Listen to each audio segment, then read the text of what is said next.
Good afternoon, St. Petersburg. Welcome to St. Pete College on the west side of St. Petersburg. That's right. As I always like to say, the sun is certainly shining brightly on us today, and we know it is shining on Andrew Gillum. So are you all excited to see Andrew Gillum today?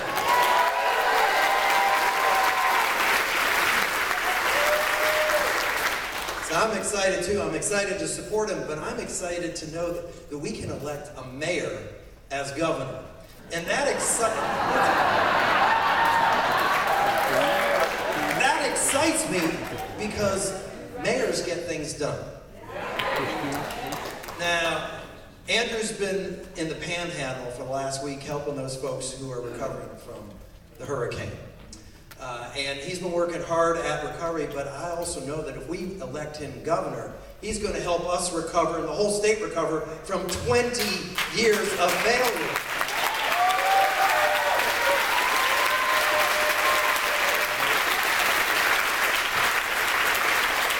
And we can't talk about hurricanes without talking about climate change. We talk about climate change here in St. Pete. And see, Andrew knows that it's getting hotter outside. He knows that our waters are warmer and our seas are rising. And in St. Pete, we believe in science, and so does Andrew Gillum.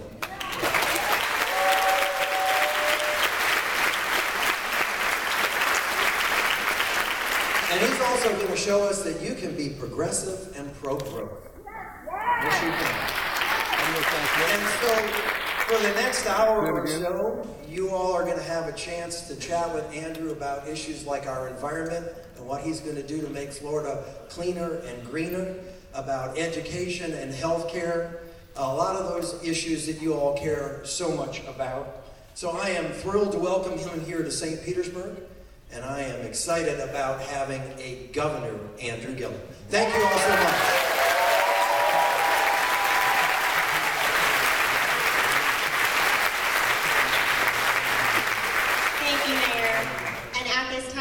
Welcome to the stage, Congressman Charlie Crist.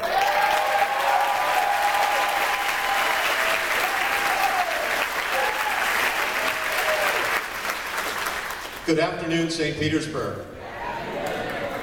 Commissioner, are you excited to have Andrew Gillum here? It's a great crowd. It's wonderful. It's great that we have a candidate like this wonderful gentleman that we have. He is a mayor and future governor with a heart. And we saw his leadership after this horrible storm that hit our Panhandle, including the city of Tallahassee. But he cared about people, and he took time, and he didn't campaign. This is the first time he's been campaigning since that happened. His priorities are in order. He understands the difference between right and wrong. He will be a fighter for health care for all of us. He will be a fighter for public education. He will be a fighter for our environment. We're doing what's right for people. Ladies and gentlemen, I don't have to talk much longer. You need to hear from the man himself. But it is such a privilege and such an honor to introduce to you the next governor of the state of Florida, Andrew Gillum.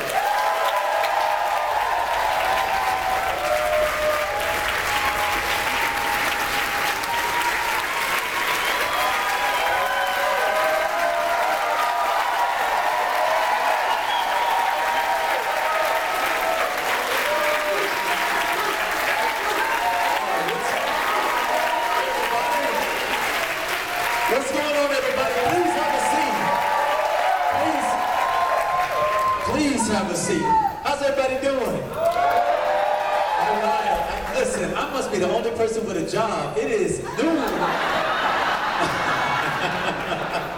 And y'all have taken precious time from your day to join us here for a town hall meeting. And I just, honestly, from the bottom of my heart, I can't thank y'all enough. It never, ever ceases to amaze me. When people take time from their own day, their workplaces, their family, their retirement, whatever it is you're taking a break from, to come and talk about the issues that are important to our state. I don't know about y'all, but I'm ready to win.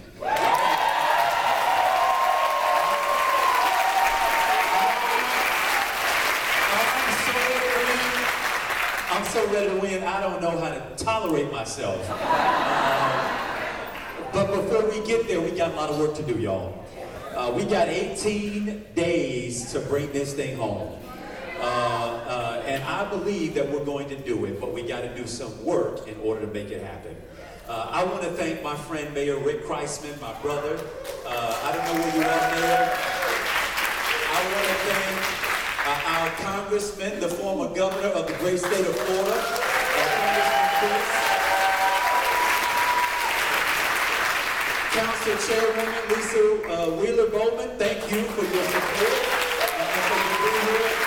All of our members of the City Council, our current elected officials, our aspiring members of the House and of the Senate. We've got to do everything that we can to organize and to turn out those votes that we need in order to win not only the governor's mansion and the cabinet, but the House and the Senate and the City Council and the school board and the soil and water conservation board member, right? We got to do it up and down the ballot. Yeah. And I believe that we will, right? I believe that we will.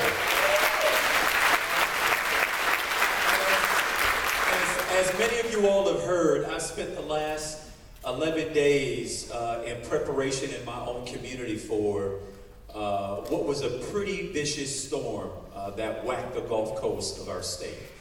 On Sunday evening, I was down in Miami campaigning. We had just wrapped up a big rally up in Martin County.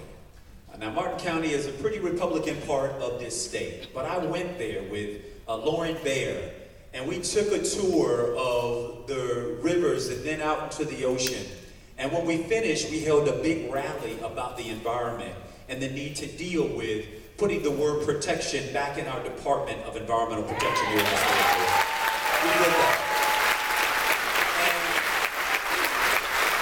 And we expected maybe, I don't know, 100, 200 people to join us at this rally for the environment. And we showed up St. Pete, and there were over 1,500 people in the hot blazing sun there to talk about our environment. And I mention this to say that Sunday evening when I got a call from City Hall about this tropical system stirring out in the Gulf, I have to tell you, I went home, but I thought I was going to be preparing my community for what might be a Category 1 hurricane. Maybe a tropical system, maybe a little bit stronger than that. And in a matter of less than 2 days, 3 days, this thing went from a tropical system to a near Category 5 hurricane through its travel through the Gulf Coast in October.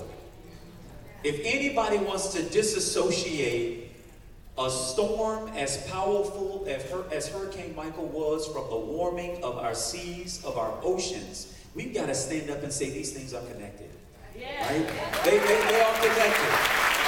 They are connected. And now what we have is we've got a whole part of our state, the Gulf Coast region, that is doing its very best to just hang on. We saw homes washed away, schools, buildings, businesses, neighborhoods, trees that were snapped as if they were toothpicks. Our communities up there are struggling today to find their footing, to find some sense of hope and recovery around how it is that they're going to get their lives back together. Now, I'm proud that in our city, even though we had over 90% of our electric grid system knocked out, that 1 week to the day of the storm, 99.5% of the people in my city had their power back.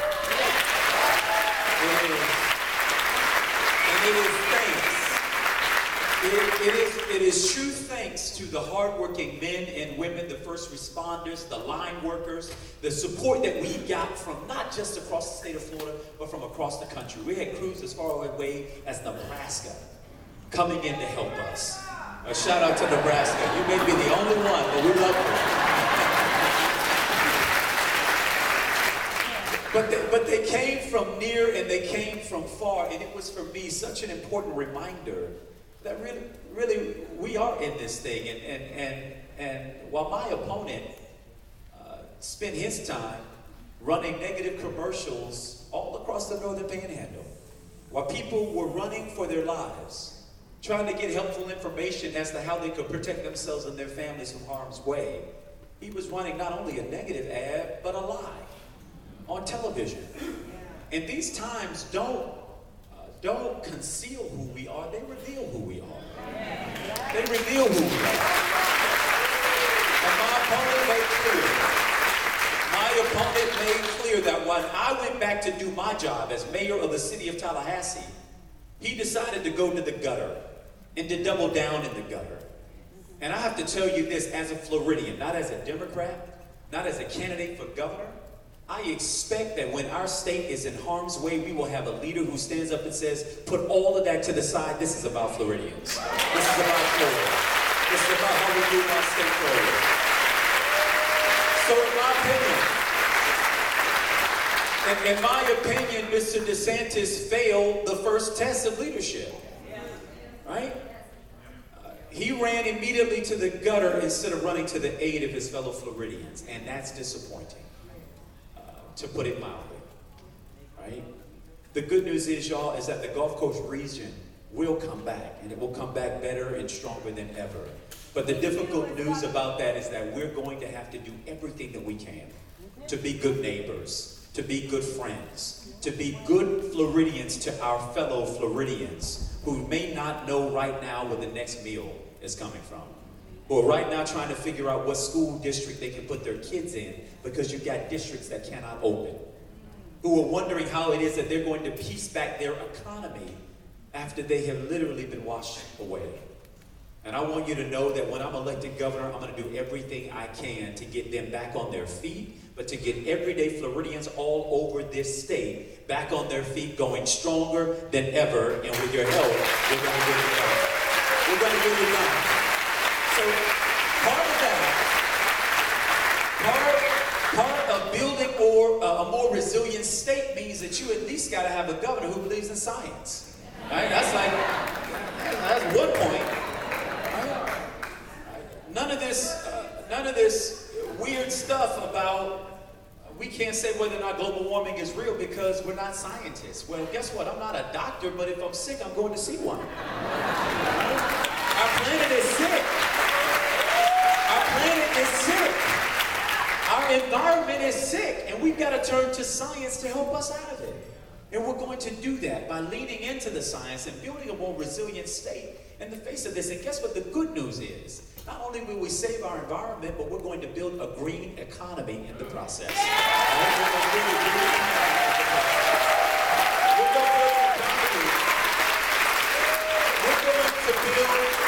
We're going to build an economy where Florida becomes the envy of the rest of the nation, the rest of the world. We're going to be a leading producer of solar energy here in the state of Florida.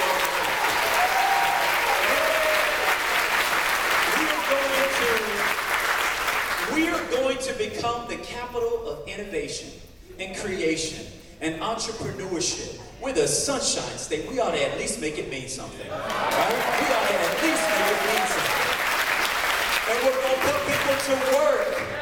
Right? We're going to put people to work while doing it. These things don't have to be polar opposites. In fact, they're not. They're not at all polar opposites. But the other side would have us to believe that. But we're going to reject that. The other thing we're going to do is we're going to put the word protection back into the DEP, the Department of Environmental Protection in this state. Right now we've got blue-green algae flowing out of the east and the west side of this state, and some places of guacamole content. Right? Hate to be graphic about it, but it is what it is. All because we have handed over the reins of environmental protection to the biggest polluters in this state, where that is going to end the moment we win this race to God. That's going to end. But we're not going to stop there, y'all. In order to build a resilient state, we got to have a resilient economy.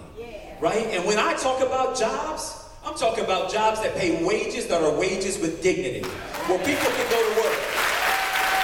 People can go to work and earn a wage where they can take care of themselves and their families. My opponent is going around, running around, talking about how great the economy is. Well, in 36 of the 67 counties, they are worse off today than they were in 2007. Wow. Right? They've lost jobs. They've lost wages. They're hurting. And when I talk about this, y'all, this is not a talking point for me. I remember what it was like to watch my mother and father trade between which bills they could pay before something got cut off. 44% of the people in the state of Florida say that they cannot make ends meet at the end of the month. They're working, many of them harder than ever, and still can't earn a wage where they can take care of themselves and their families. That's a shame. And when we win this race for governor, it won't just be us celebrating the richest of the well-heeled and the well-connected. We're going to celebrate opportunity for everybody at every end of the income strata. Right? I got to be honest about this. And I'll share with y'all, this is a value statement. I don't believe that a single person who gets up and spends at least 40 hours on a job every week ought to be earning poverty wages. Right?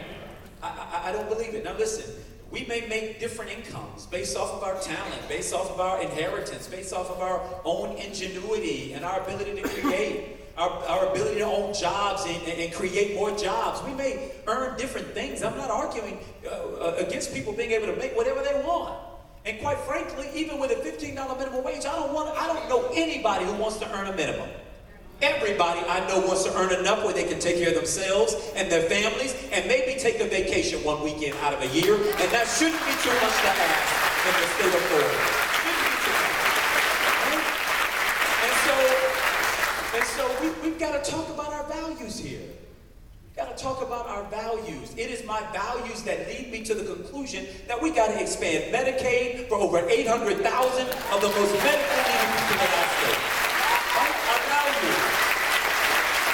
But even though it is my values that lead me there, it's also my attention to the economy that makes me to double down on the fact that we ought to expand Medicaid. Guess what? By expanding Medicaid, we can bring down $6 billion that right now is going to other states.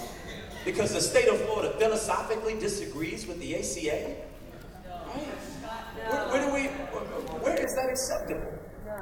You philosophically disagree, and so you work to keep 800,000 people from getting access to life-saving medicine? We got to expand Medicaid not just for those 800,000 people. We got to expand Medicaid for those of us with health insurance. Yeah. Those of us who are watching our premiums increase year over year over year, right? Because these individuals who don't have access to health care, they're going to emergency rooms, which is the most expensive and least efficient form of care, right? Listen, the healthcare system is like water. It is going to extract its resources one way or another. It will find the crevices, right? And the way right now are extracting their money is for those of us with insurance. And our premiums are increasing. We've got to pay for it one way or another. And so if we got to pay for it one way or another, why wouldn't we pay for it on the smart end? Why would we do it by making sure people get a doctor that they can see and go talk to and have a relationship with and get on a corrective path so we're not only seeing them at their most acute end of health, right? Listen, and I have to tell you, this is personal for me. I remember waiting for the free dental clinic to come through the neighborhood in order for us to have our teeth cleaned. I remember thinking as a kid that there was nothing wrong with going to the emergency room because that's just what you did. I didn't know you were supposed to have a regular relationship with a doctor, right? But as my grandmother says, when you know better, you do better. Well, we know better, right? We know better. The question is, will we do better? Will we do better?